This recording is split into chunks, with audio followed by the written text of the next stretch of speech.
Hello, I'm the Nostalgia Critic. I remember it so you don't have to. When you're a kid, all you can think about is being in high school. When you're in high school, all you can think about is being in college. When you're in college, all you can think about is being an adult. And when you're an adult, all you can think about is being a kid again. Life fucking sucks. But for those few years of misled optimism, we have the Saturday morning hit Saved by the Bell. Before Hannah Montana, Lizzie McGuire, or any of those other high school sitcoms, Saved by the Bell was the first to fork out beautiful teenagers with hideous clothes saying horrible lines to an entire crowd of canned laughter. This is one of those shows that captured the essence of the 80s so well that sometimes seem like we've traveled back in time to that cherished decade to relive the fun and wonder that the 1980s had to give us. The only problem? It was made in the 90s! I mean, look at this. It's like a decade behind. Were they just stuck in a time warp or something? But oh well, this is what we thought high school was going to be like when we were younger, before our dreams were shattered like Elizabeth Berkley's career. What many of you may not know is that Saved by the Bell was not always called Saved by the Bell. It was originally called Good Morning Miss Bliss, and the focus was not on the students as much as their teacher, Miss Bliss, played by Haley Mills. It ran for about a year on the Disney Channel and had some of the same cast as the original show, but it never caught on, and it was taken off the air after only one season. After that, NBC picked up the show and changed the title to Saved by the Bell, and thus we were given the high school character stereotypes that only unimaginative writing could bring us. For example, you got Zach. You know, the kid always getting into trouble with his harebrained schemes, but always manages to get out of trouble with his irresistible smile. That and a bucket load of hair gel. Seriously, that thing looks alive. Next, you got Slater, the good-looking jock, who's very similar to Zach in almost every way, except for, their names. After that, you got Kelly, the good-looking cheerleader who has those insufferable on-again, off-again relationships with the main character. I know this is high school, but how many times can you break up with a person before they turn into a psycho and start stalking you? 3. Next, you got Screech, the nerdy little geeka doofus dork who, judging by his voice, holds the record for the longest time anyone has ever gone through puberty. Well, I thought I was. Do you think he was kidnapped by space creatures? Kelly, hi. Oh, for God's sakes, will your testicles just drop already? After that, you got Lisa, the fashionable, self-centered mall brat who is the object of Screech's affection. You were great in the 100-yard dash. Oh, thanks, but I owe my victory to Screech. You do? Oh yeah, I pretended you were chasing me. Ouch. Finally, you got Jessie, the self-righteous, vegetarian, politically correct, environmental, animal rights feminist in the group. She was the most unpopular character in the show. I can't believe my own boyfriend doesn't even support me. Why do we need more oil? I mean, auctioning off dates is just a glorified meat market. That's wrong. That's immoral. That's dishonest. Well, excuse me for living! Now you might be asking yourself, haven't I seen her before, except in something more degrading and publicly humiliating?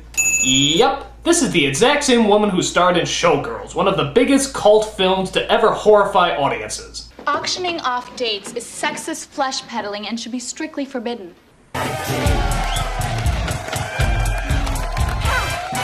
They go to a school principaled by balding, educational pushover, Mr. Belding. What is going on here?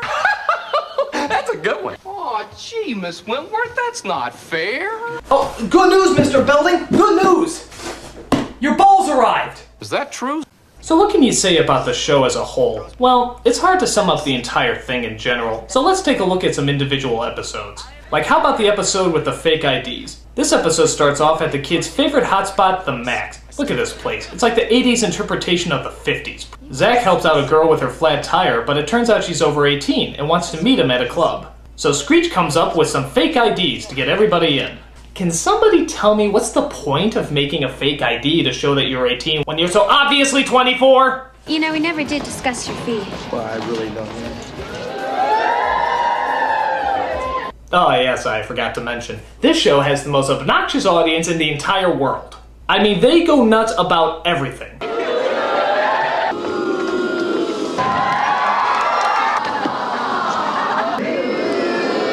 What if something happened that they didn't know how to react to? Wrong. Last night Jeff went bowling with his roommates. Why don't you just mind your own business and stay out of my life? Or how about the episode where Zach has to find his family roots? It turns out Zach finishes a track meeting, having not worked up anything close to a sweat, but forgot he has to research his family tree for a school project. All he can find, though, is a picture of a Native American chief. So, like any high schooler, he bullshits his way through the report. Zach Morris, let's hear from you next. All right, Screechy's going to assist me. Ready, Screech?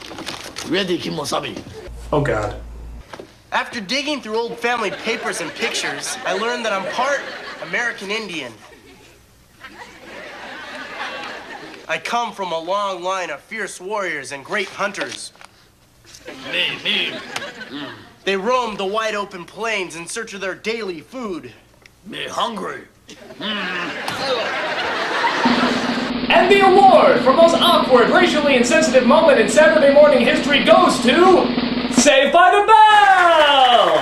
And I'd like to thank my dad for giving me electric trains when I was 3. Okay, so obviously Zach has to do the report again. But this time, to help him out, his teacher sends him to a Native American named Chief Henry, who knows a little something about Zach's tribe. Why couldn't the white man and the Indians get along? Why can't the Arabs get along with Israelis? And why can't I get along with my ex-wife? Did he just compare the Battle of Arabs and Israelis to his ex-wife? Okay. Zach returns to give his presentation, dressing up as one of the village people, and gives a much more detailed speech. He never did explain why his people painted vaginas on their chins, but then again it is just a 3-minute speech. Wanting to tell his mentor the good news, Zach suffers a heartbreaking blow. A friend of ours passed away today. Chief Henry died this morning. Well, of course! How dramatically convenient. What do you think his Indian name was? Dies with poetic plot points? Fortunately, he appears to Zach in a dream and tells him that it's okay to stop grieving and move on with his life. Oh, I gotta go. I'm being fitted for wings. Wings? You mean like angel wings? So he's a Christian pagan Native American. Huh, go figure. But most people's favorite episodes are the ones that have a message to convey. Like the oil episode! Ah yes, you all remember this one. This is the one where oil is found under a football field and a rich Texan oil tycoon comes to drill. The kids all somehow dream up the exact same fantasy and imagine what it would be like to be the richest school in the county. Come, my darling. Let's all go to the beach. The camels are ready. Meanwhile, Zach comes across a duck named Becky and forms a powerful friendship with the innocent creature. I wish I didn't have to take you to the pond tomorrow. I'll come visit you all the time. When did this turn into an E.B. White's kids book? So let me be sure I got this straight. One story involves Texas tycoons drilling for oil, and another story involves a cute little ducky who lives in the school pond. Oil plus ducky equals... I mean, what could possibly go wrong? After all, we all know that oil is the safest and most non-hazardous of all of God's natural... Oh my god, Becky! Becky, no! She's not moving, Zach. I know she's probably in shock. Just please help us, sir. Yes, Becky must be in shock. Surely she'll pull through, right? Right? Zach, Becky's dead. No. No.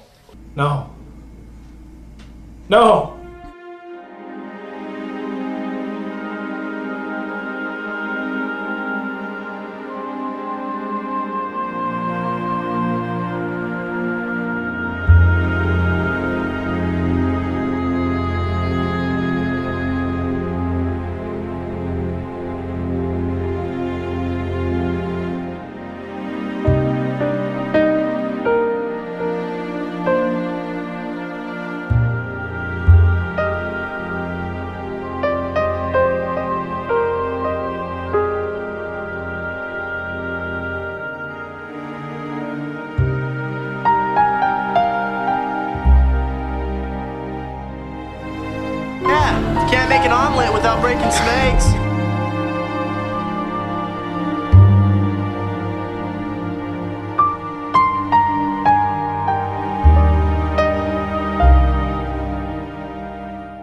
Don't worry about Becky, Zach.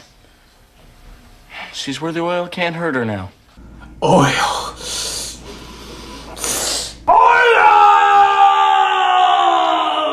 Faster than you can say Texas tea, the gang bonds together to put that evil oil tycoon back in his place. The CalStar and the school board will be partners in building a beautiful new Bayside. It will cost you nothing. Yes, but will it bring back Becky? Will it bring back Becky? That's not true. What do you mean, young man? Yes, you, the lone hero in the back. Where are the oak trees behind the library? Well, I'm afraid we'll have to replace them. No, you mean cut them down and put up an oil derrick. Like this? Oh. Yes, but what happens if there's a bigger accident and oil gets over everything, just like this? Oh, and this is outrageous! Oh, this is most unorthodox! We don't want to go to school in an oil field. We already have a better Bayside. We just didn't know it until now. You duck-killing motherfucker! That's right, kids. Just remember, oil is evil. I mean, what the hell do we need oil for anyway?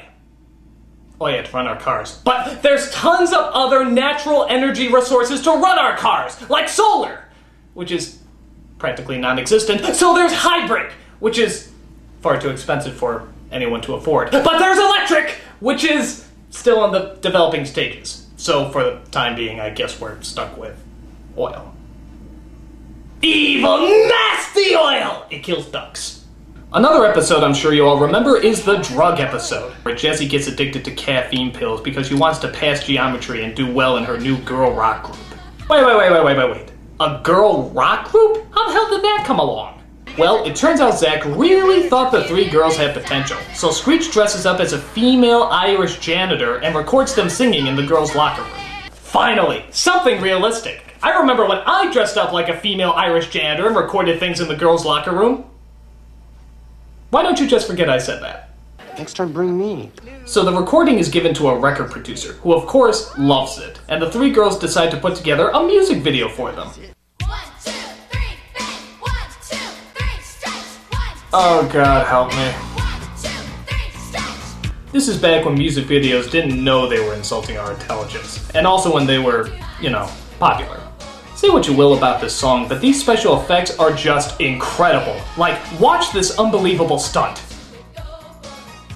Oh my God, how did they do that? There was one person there, and then suddenly there's another. Is this that mystical voodoo they talk about called a jump cut? Also, get a load of this. Their faces are dissolving over the picture! Witchcraft! Feeling the pressure, Jessie continues to take her caffeine pills and becomes mildly annoying. We'll be great, we'll be awesome, we'll knock him dead, right? Right? Yeah! Oh yes, I forgot to mention the popular music sting, which is played just before every commercial break. The weird thing is that the music is so bland that you never know if it's positive or negative until you hear the subject matter. Guys, we struck oil. Guys, there's been an oil spill. There's oil everywhere. This music's so vague you can put it to anything. Hey everybody, Kelly's top just fell off. Oh no, Lisa is pregnant with Screech's baby. Wow, Zach just saved a puppy right after his mother died. You see? The big scene everyone remembers is near the end when she has her giant breakdown in front of Zach. I just need one of these. Pills? You mean you really are taking drugs? I need them. Jessie, give me those. I need them, Zach. I have to sing. Jessie! I'm so excited. I'm scared.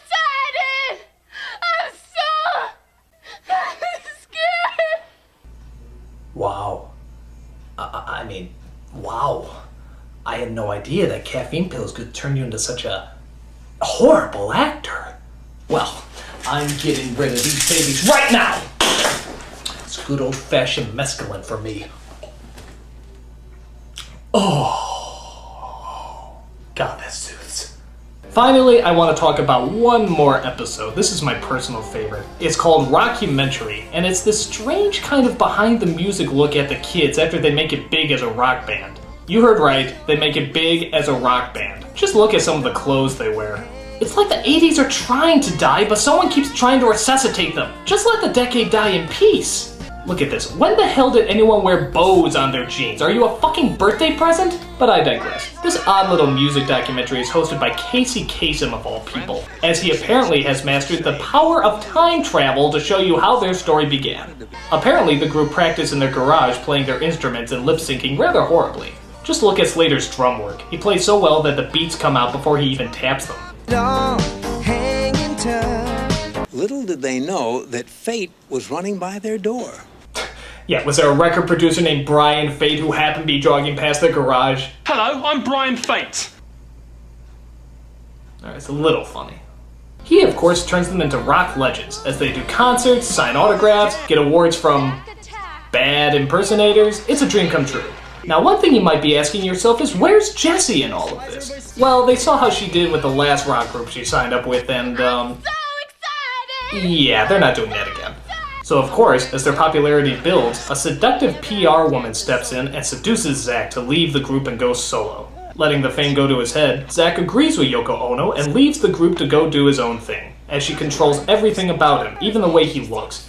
Alright, now, I have to warn you, this next scene, where Zack shows himself in his brand new look, is one of the funniest things ever put on television. It will cause laughter beyond your control. Just remember to breathe, inhale, and exhale. This has been known to kill people. People have actually died from laughter. I just want you to keep that in mind before you watch this. Take a deep breath. Alright, let's watch the scene. No problem, they love you. They absolutely love you. I'm not your Madonna. It's me. It doesn't matter.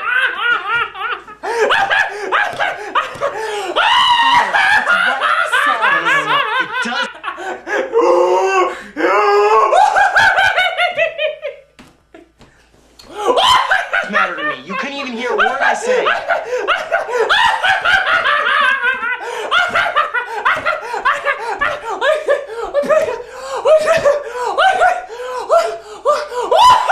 I was blinded by them.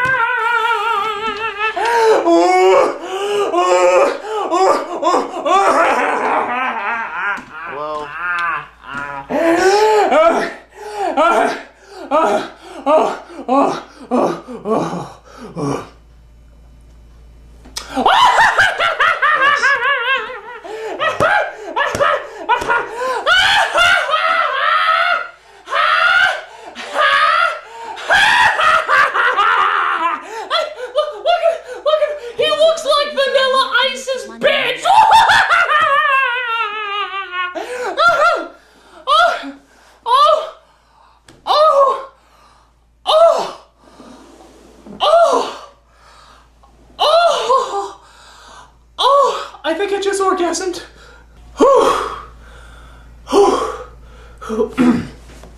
So, if you survive that, Zack eventually gets back together with his group and goes on to make music history.